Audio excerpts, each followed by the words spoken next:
Hello बच्चों। तो कैसे हैं आप सब? Welcome to the Gurukul. I am Vaibhav. और आज हम अपनी जर्नी में और ज्यादा आगे बढ़ने वाले हैं। और आज हमने एक बहुत इंटरेस्टिंग और बहुत छोटा चैप्टर स्टार्ट किया है, जिससे आप समझेंगे कि पूरा वर्ल्ड आखिर कनेक्ट कैसे हुआ है ना। देखेंगे उसको। तो हमारे चैप्टर का नाम है making of the world global. यानी हमने भाई हमारा जो वर्ल्ड है वो ग्लोबली कैसे एक दूसरे से जुड़ा। तो उसमें हम कुछ स्टोरीज देखेंगे भाई, फूड से कैसे जुड़ा या बाकी चीजों से कैसे जुड़ा, लोगों के आइडियाज कैसे आए, है ना। ये सब हम शुरू करने वाले हैं। अच्छा, ये हम शुरू क्यों कर रहे हैं उस बात पे और ध्यान दीजिए। आपको अच्छे मार्क्स गेन करने हैं और आपकी हेल्प के लिए ये वीडियोस आपको प्रोवाइड करी जा रही है ना। तो अब इस चैप्टर में चलते हैं थोड़ा सा आगे और चीजों को समझने की कोशिश करते हैं, है ना। तो ये देखिए, what is the pre modern world. यानी आपसे पूछा गया है कि भाई प्री मॉडर्न वर्ल्ड क्या है ना। तो देखते हैं क्या है भाई। हमारा जो टाइम पीरियड है यहाँ पे बिफोर 1800, यानी 1800 से पहले वाला जो टाइम पीरियड है उसको हमने बोला है कि भाई प्री मॉडर्न वर्ल्ड था। अच्छा, आगे जाके क्या हुआ? आगे जाके प्री मॉडर्न वर्ल्ड में हमारे पास रेलवेज आई, फैक्ट्रीज आई, स्टीम शिप्स आई, ये सब एग्जिस्ट करने लगे। अब ये सब एग्जिस्ट करने लगे, टेक्नोलॉजी ग्रो हुई तो लोगों की लाइफ चेंज हुई। उसके बाद क्या हुआ वो सब देखते हैं। अच्छा, लोगों के पास आप ये समझिए कि लोग प्री मॉडर्न वर्ल्ड में ट्रेवल क्यों कर रहे थे, है ना। उसका क्या रीजन था? तो रीजन फॉर द ट्रेवल, इसको देखते हैं। People travel extensively for trade, यानी जो सबसे ज्यादा वो लोग ट्रेवल कर रहे थे वो कर रहे थे ट्रेड की वजह से, बिजनेस की वजह से। अच्छा, और किस चीज के लिए कर रहे थे? तो और वो ट्रेवल कर रहे थे रिलीजन के लिए, यानी अपने धर्म के प्रचार के लिए ट्रेवल कर रहे थे वो लोग। और क्यों कर रहे थे वो ट्रेवल?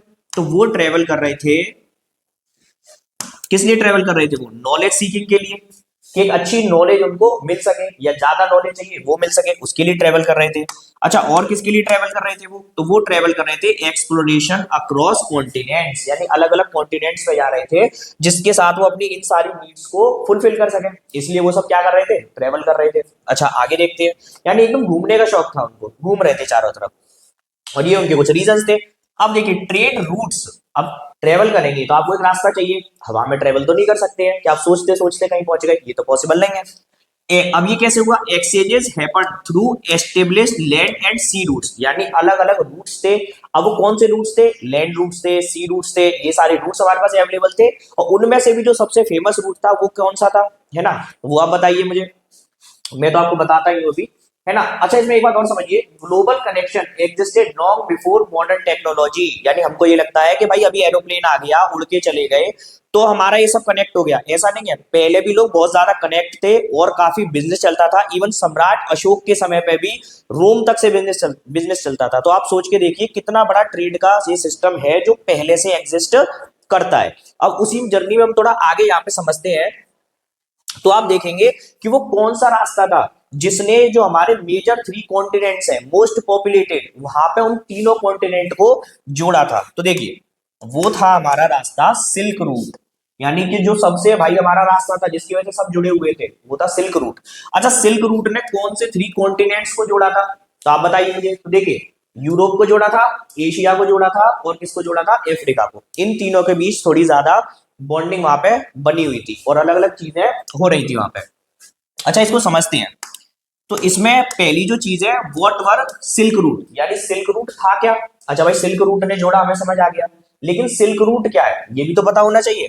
तो a network of interconnected trade routes connecting Asia, Europe and Africa, इन तीनों जगह को जोड़ रहा था और उनको इंटरकनेक्शन प्रोवाइड कर रहा था, है ना। सिंस अराउंड 100 बीसीई, यानी बिफोर क्राइस्ट में ये हमें जोड़ के रखा था।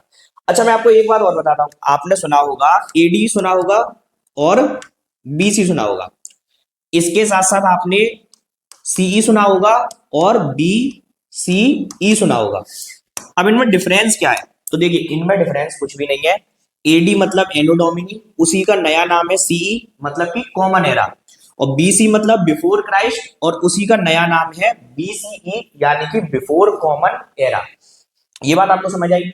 अच्छा, इस टॉपिक को आगे देखिए। जियोग्राफिक स्पेन, यानी कैसे कैसे वो पूरे में फैला हुआ था, उसको देखिए। Routes traced from China through Central Asia, यानी चाइना से सेंट्रल एशिया तक को फैला हुआ है पूरा। And the Middle East to Europe, यानी यूरोप तक भी फैला हुआ है, अफ्रीका तक भी फैला हुआ है। पूरे में आपका ये जो रूट था ये फैला हुआ था। अच्छा, ड्यूरेशन एंड सिग्निफिकेंस, इसका मतलब ये है कि ये जो रूट था ये कितने टाइम तक एक्टिव था? तो आप ये देखिए लगभग ओवर 1500 ईयर्स, 1500 साल तक ये पूरा रूट आपका एक्टिव था। अच्छा आजकल तो ये रूट इतना एक्टिव नहीं है, अब इसमें नहीं होता क्योंकि हमारे पास टेक्नोलॉजी डिफरेंट है, अलग अलग नए रूट्स भी खोजे जा चुके हैं। पर आप एक बात समझिए कि शायद आपको पता होगा भी, अच्छा मैं आपको बात बताता हूँ। क्रिश्चियनिटी से पहले से ये रूट्स एग्जिस्ट करते हैं, यानी आप सोचिए एक धर्म, उससे भी पुराने ये रास्ते हैं, तो इनकी सिग्निफिकेंस कितनी रही होगी आप ये सोच सकते हैं। तो ये आपको तीन चीजें समझ में आई कि भाई सिल्क रूट क्या था, कैसे कैसे उसका ज्योग्राफिकल स्पेन था, कहां से कहां तक था, और आपका क्या है कि उसका ड्यूरेशन यानी लगभग 1500 साल से भी ज्यादा पुराना ये आपका पूरा रूट है। अच्छा अब ये समझ में आ गया भाई, रास्ता समझ में आ गया, सब समझ में आ गया, लेकिन अब एक क्वेश्चन है कि उन रास्तों पे हो क्या रहा है, भाई क्या हो रहा है उन रास्तों से, हमको ये पता होना चाहिए कि नहीं होना चाहिए।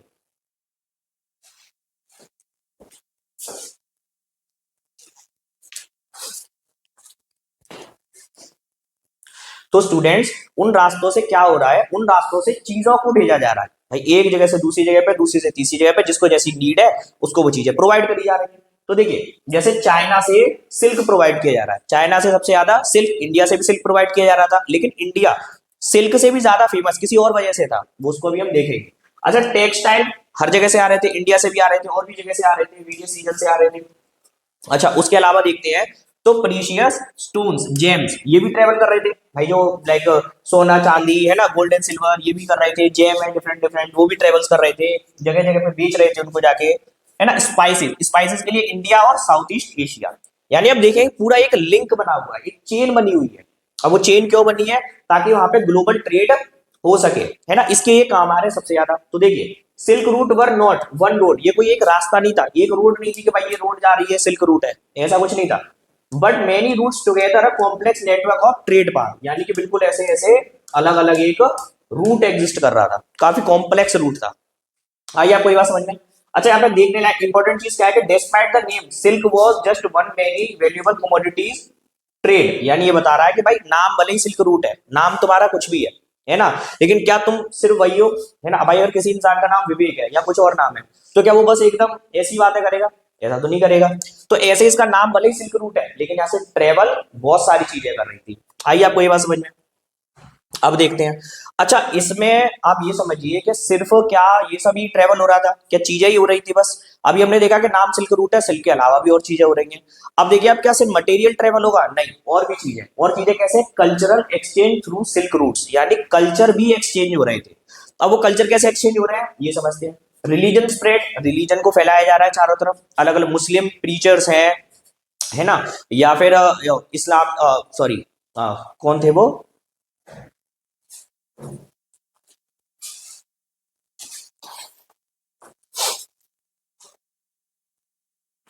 हाँ तो स्टूडेंट्स मुस्लिम प्रीचर्स हैं, क्रिश्चियन मिशनरीज हैं, ये सभी लोग, या बुद्धिस्ट मंक्स हैं, तो वो ट्रेवल कर रहे थे, नॉलेज को इधर उधर फैला रहे थे, है ना, नॉलेज को बांट रहे थे, है ना। और क्या करें, बुद्धिज्म, क्रिश्चियनिटी, इस्लाम, है ना, ये सब अपने अपने आइडियाज को अलग अलग जगहों पे लेके जा रहे थे। Travel along routes converting millions, काफी लोगों को कन्वर्ट कर रहे थे वो, ये भी काम चल रहा था। आइडियाज एंड टेक्नोलॉजी, ये भी ट्रेवल कर रहे थे। मैथमेटिकल कॉन्सेप्ट ट्रेवल कर रहे थे। इंडिया ने पूरे वर्ल्ड को क्या दिया था? डेसिमल सिस्टम दिया था, ये आपको पता होगा। एस्ट्रोनॉमिकल नॉलेज ट्रेवल कर रही थी, है ना, एस्ट्रोनॉमी की काफी नॉलेज बांटी जा रही थी। And technological innovation cross continents, यानी किसी ने कोई भी भाई खोज करी, वो सारी नॉलेज भी पूरे में फैल रही थी। अच्छा उसके अलावा क्या हो रहा था? आर्ट एंड कल्चर भी ट्रेवल कर रहा था, जब भाई सब आ रहे हैं तो ये का पीछे रह जाएंगे। तो इनको देखिए artistic style, architectural design, cultural practice were exchange and blended, और ब्लेंड भी कर रही थी। जैसे इंडिया में पहले भाई डोम शेप के स्ट्रक्चर नहीं देखने को मिलते थे, वो किसका पार्ट है? इस्लामिक कल्चर का। लेकिन आज देखिए डोम शेप के बहुत सारे स्ट्रक्चर है, तो वो कहां से आए? जब दूसरा कल्चर हमारे यहाँ आया और हमारे यहाँ पे आके ब्लेंड हो गया, तभी तो वो एग्जिस्ट करा वो। अच्छा trade routes become routes of ideas and beliefs, यानी नए नए आइडियाज ग्रोथ हुए उससे, और उससे ज्यादा मतलब बिलीफ आए, काफी नए नए बिलीफ आए लोगों के मन में। तो ये इतना सब कुछ चल रहा था उस समय पे, जो इन रूट्स के थ्रू ट्रेवल कर रहा था, सिर्फ सामान ट्रेवल नहीं कर रहा था। अच्छा अब इसको देखते हैं। Food travels when dishes cross oceans, अब फूड भी ट्रेवल कर रहा था भाई, सब ट्रेवल कर गया, तो फूड ने कहा कि भाई मैं क्यों पीछे रहूं, मैं भी जाऊंगा, है ना। जैसे आप कह रहे थे मम्मी भैया जा रहा है तो मैं भी तो जाऊंगा। अब वो देखते हैं। तो देखिए लोकल क्रॉप्स, अब लोकल क्रॉप जो एक पर्टिकुलर जगह पे होती थी, वो भी भाई जब बिजनेस हो रहा था तो चारों तरफ फैलने लगी। Food grown in specific region unknown to the rest of the world. भाई ऐसा फूड था जिसको और लोग नहीं जानते, किसी पर्टिकुलर जगह पे ग्रो कर रहा है तो वो फैला। और आज के समय पे आप देखेंगे तो जितनी आपकी मोस्ट ऑफ द फेवरेट चीजें होती है, पोटैटो, टोमेटो, अनियन, चिलीज, ये सब हमारे यहाँ पे एग्जिस्ट ही नहीं करती थी, ये सब बाहर से आई है हमारे यहाँ, है ना। और देखते हैं ट्रेड मूवमेंट, ट्रेड का मूवमेंट हो रहा था। Merchant, trader, traveller carried seeds, food अपने साथ लेके जा रहे थे, उनको कैसे बनाना है वो नॉलेज लेके जा रहे थे और जगह जगह पे फूड को प्रमोट कर रहे थे। अच्छा, उसके अलावा क्या है, तो देखिए ग्लोबल अडॉप्शन, इस चीज का ग्लोबल अडॉप्शन हुआ। आप बताइए क्या आज आपको ये लगता है कि भाई आलू हमारे यहाँ की चीज नहीं है या टमाटर हमारे यहाँ की चीज नहीं है? बिल्कुल हमारे यहाँ की चीजें लगती हैं, है ना। फूड बिकम स्टेपल, स्टेपल मतलब वो हमारे यहाँ की स्टेपल डाइट में शामिल हो गया, जैसे हमारी एक डेली डाइट होती है ना। और क्या है, new regions, changing eating habits बदलने लगी। पहले वो फूड वो नहीं खाते थे, अब उनके बिना सर्वाइवल मुश्किल हो गया। आपने शायद आयरलैंड की कहानी सुनी होगी इस चैप्टर में कि आयरलैंड में लोगों को पोटैटो की इतनी आदत पड़ चुकी थी कि एक बार पोटैटो की क्रॉप खराब होने की वजह से वहां पे स्टारवेशन वाली सिचुएशन बन गई थी, है ना, लोग भुखमरी से मर गए थे। तो आप सोचिए एक फूड का कितना इंपैक्ट होता है हमारी लाइफ में, हमारे मूड को सही कर सकता है, काफी कुछ कर सकता है। Globalization affected daily life, not just trade and commerce, यानी वो डेली लाइफ को भी ग्लोबलाइजेशन बहुत अफेक्ट कर रहा था। आपकी ईटिंग हैबिट, आपके कपड़े पहनने का स्टाइल, आपकी सारी चीजें ग्लोबलाइजेशन से इफेक्ट हो रही थी। इतना सब कुछ भाई बदल रहा था ग्लोबलाइजेशन के थ्रू, है ना। और देखते हैं, अच्छा आप कुछ फूड उठाते हैं और उनकी कुछ एक कहानी समझते हैं। तो देखिए two stories of food travel, how food travel globally. तो trader and explorer carried food seed, ये भी हमने देखा।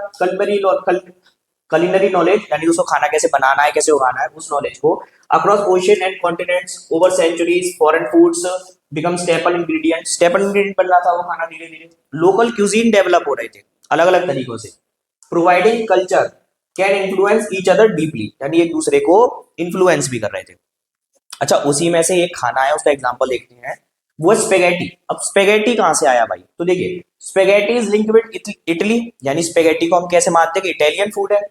But noodles originated in China, लेकिन स्पेगेटी है क्या, स्पेगेटी नूडल्स है। और नूडल्स का ओरिजिनेशन कहां पे हुआ था, चाइना में हुआ था। हर जगह पे अलग अलग नाम से उसको फूड को जाना जाता है। Trader carried noodles making knowledge westward, showing how culture influence each other through food, यानी कि भाई एक दूसरे में कल्चर इमर्ज हो रहे थे, मिक्स हो रहे थे, और उसकी वजह से एक नया ही कल्चर बन रहा था, जिसको मॉडर्न कल्चर कह सकते हैं, है ना। अब आलू की जर्नी देखते हैं। आलू के भी मैंने आपको स्टोरी भी बताई कि भाई आलू कहाँ गया था, आलू गया था आयरिश, आयरलैंड गया था, तो आयरिश बन गया आलू, वहां पे लोग भूखे मर गए बेचारे, आलू उनसे गुस्सा हो गया, है ना। तो आलू काफी डेंजरस है। Potato journey, potato originated in South America, यानी पोटैटो हमारे यहाँ पे भी कहां से आया, साउथ अमेरिका के थ्रू आया। Taken to Europe and Asia by explorer. अच्छा एक बात और, पोटैटो हमारे यहाँ पे साउथ अमेरिका से नहीं आया था, साउथ अमेरिका से गया यूरोप और यूरोप से आया था हमारे यहाँ पे, है ना। Potatoes become staple foods in many countries transforming agriculture world wide, यानी पोटैटो के आने से एकदम रेवोल्यूशन आ गया, हर चीज में आलू होता है। इम्पैक्ट ऑन सोसाइटी, अच्छा इस फूड का सोसाइटी पे क्या इम्पैक्ट है, तो देखिए food exchange improve nutrition, nutrition बढ़ा, भाई अब खाना बहुत ज्यादा है और सस्ता भी है क्योंकि ग्लोबलाइजेशन है, तो उसकी वजह से क्या है कि भाई न्यूट्रिशन बढ़ेगा डेली लाइफ के फूड में। इंक्रीज क्रॉप वेराइटी, वेराइटी बढ़ गई। And change farming patterns, today's common food were once foreign food, यानी आज जो आप कॉमन फूड खाते हैं, आप प्लेट लगा के बैठ जाते हैं कि भाई बर्गर चाउमीन आपने रख लिया, लेकिन एक समय पर ये हमारे यहाँ पे एग्जिस्ट नहीं करते थे, है ना। मेकिंग सोसाइटीज इंटरडिपेंडेंट, यानी एक दूसरे पे भाई डिपेंड हो गई, जो पहले इंडिपेंडेंट थी अब वो इंटरडिपेंडेंट हो गई। अब इंटरडिपेंडेंट हो गई तो क्या होगा भाई, आप उनकी रिस्पेक्ट करोगे, वो आपकी रिस्पेक्ट करेंगे। हाँ, तो ऐसे करके जितनी भी सोसाइटीज थी वो आपस में क्या हो गई, इंटरडिपेंडेंट हो गई। अच्छा और समझते हैं, अब देखिए ये सब शुरू कैसे हुआ, ये तो आपने देखा सारी चीजें ट्रेवल कर रही थी, बट इसके आगे भी कुछ स्टेप है। वो स्टेप क्या थे, यूरोपियन एक्सपेंशन एंड कॉन्क्वेस्ट। तभी भाई यूरोपियंस को लगा कि भाई अब निकलते हैं यहाँ से और कब्जा करते हैं दूसरों पे।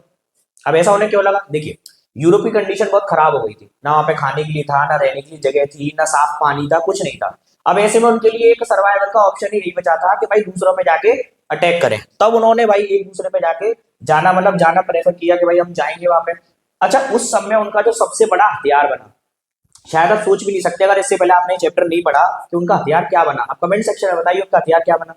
तो देखिए सबसे पहले ये समझते हैं, एज ऑफ एक्सप्लोरेशन, एक्सप्लोरेशन का एज स्टार्ट हुआ।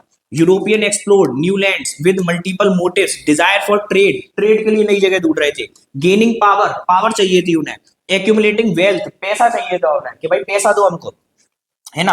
अब इसके लिए उनका जो सबसे बड़ा हथियार बना वो बना द डेडली वेपन डिजीज, यानी कि उन्होंने बीमारियां फैलाई जगह जगह जाके, बीमारियां फैलाई। देखते क्या हुआ उससे, European carried disease like smallpox which killed millions of indigenous people who had no immunity, यानी कि भाई कोई पर्टिकुलर बीमारी है वो आपको एक बार हो चुकी है, तो अगर वो दूसरी बार होगी तो फिर क्या होगा, वो आपको इतना इम्पैक्ट नहीं करेगी। तो स्मॉल पॉक्स पूरे यूरोप में ऑलरेडी फैल चुका था, वो लोग उससे इम्यून थे, बट पूरा वर्ल्ड उससे इम्यून नहीं था। इम्यून नहीं था भाई, उनको जरा सी बीमारी होते वो आराम से बीमार होके पड़ जाते और यूरोपियंस को जीत लेते। ये सब चल रहा था। Rapid transform formation European conquest led to the African slave trade, अच्छा उन्होंने ही अफ्रीकन स्लेव ट्रेड को बढ़ावा दिया। अब देखिए हुआ क्या, अमेरिका सबसे अलग था, है ना। अब अमेरिका में क्या हुआ, लेबर की शॉर्टेज हुई, तो अफ्रीका से लोगों को पकड़ पकड़ के ले जाते थे कि लो भाई तुम यही रहोगे काम करो, ऐसा सब करवा रहे थे।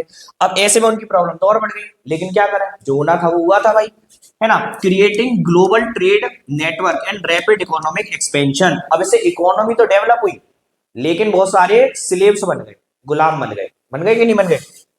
अब देखते हैं आगे चलते हैं। अच्छा आगे इस टॉपिक में क्या है, आगे ये है इसमें turning point America and global trade, यानी अमेरिका पे भाई इन सब चीजों का क्या प्रभाव पड़ा ये देखना है हमें। तो देखिए इंडिजीनस सिविलाइजेशन, यानी वहां पे भाई जो इंडिजीनस सिविलाइजेशन थी, जो पहले से लोग वहां पे रह रहे थे। अब देखिए जो पहले से लोग रह रहे थे, अब भाई उनको तो आइडिया नहीं है कि कौन भाई आगे से आ रहा है, कौन सी बीमारियां लेके आ रहा है, क्या करके आ रहा है। अब एकदम से वहां बीमारी आई तो भाई वो परेशान हो गए, बीमारियां उनको हुई, वो नहीं सर्वाइव कर पाए, ये सब हुआ। अच्छा अब जब अलग अलग लोग आए तो वहां की पॉपुलेशन में भी एकदम रेशियो चेंज हो गया, भाई आधे वहां पे यूरोपियंस पहुंच गए, आधे वहां पे अफ्रीकन पहुंच गए, तो जो वहां के इंडिजिनस पीपल थे वो तो वहां पे कम ही रह गए, बचे ही नहीं थे ज्यादा।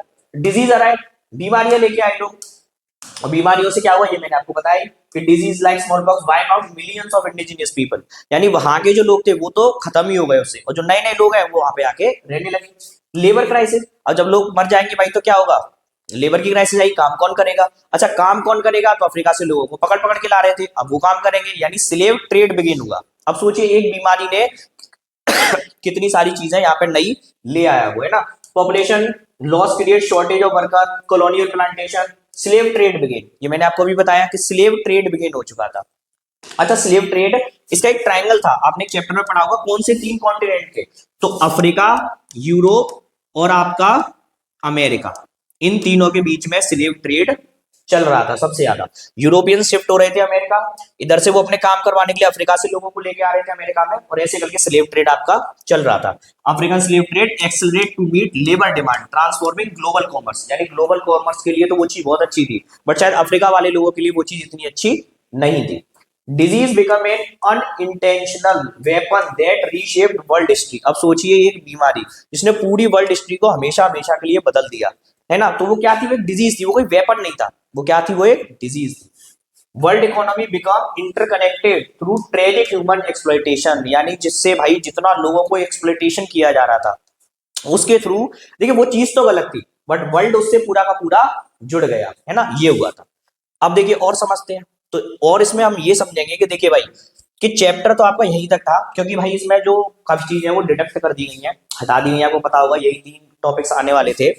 अच्छा इसमें एक लास्ट लाइन ये कि the pre modern world was connected through trade, culture, tragic consequences, understanding this help us to appreciate our interconnected world today, यानी आज हम उस चीज को अप्रिशिएट कर सकते हैं कि भाई देखिए पहले जितनी प्रॉब्लम थी वो थी, लेकिन आज उनकी वजह से आज पूरा वर्ल्ड ग्लोबली और ज्यादा जुड़ा हुआ है ना।